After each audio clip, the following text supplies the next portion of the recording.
Guys നമ്മൾ ഏകദേശം 50 മണിക്കൂർ യാത്രയ്ക്ക് ശേഷം കാഠ്മണ്ഡു.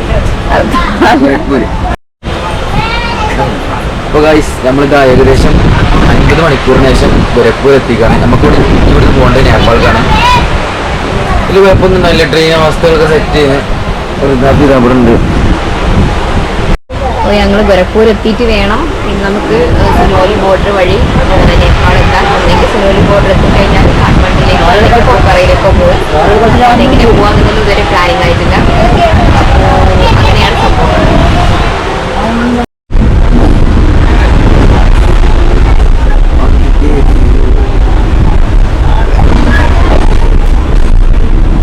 എത്ര കിലോ ഉണ്ട്? എത്ര കിലോ ഉണ്ട് ചേച്ചി?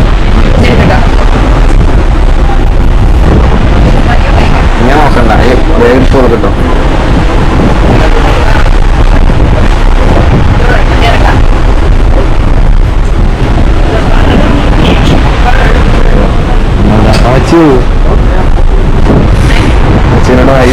അപ്പം ഇതാണ് നമ്മളെ Kochuveli Gorakhpur super fast express.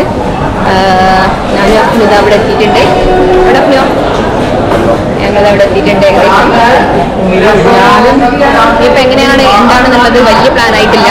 എന്തായാലും സുനോലി ബോർഡർ വഴി തന്നെയാണ് പോവുക. സുനോലി ബോർഡർ വഴി ഒന്നേ കാഠ്മണ്ഡുവിലേക്കോ അല്ലെങ്കിൽ പൊക്രയിലേക്കോ പോകും. അപ്പം അതാണ് പ്ലാന്. അപ്പോൾ ഈ ട്രെയിനിൽ ഇപ്പോൾ ഏകദേശം 50 മണിക്കൂറായിട്ട് ഇരിക്കുന്നത്. ഈ ട്രെയിനിൽ ഏകദേശം 50 മണിക്കൂറായിരിക്കണം. 50 മണിക്കൂർ യാത്രയ്ക്ക് ശേഷം നമ്മൾ ഏതാണ്ട് ഗോരഖ്പൂർ എത്തി. ഇനി ചായ കുടിച്ചിട്ടാവാം ബാക്കി പരിപാടികൾ.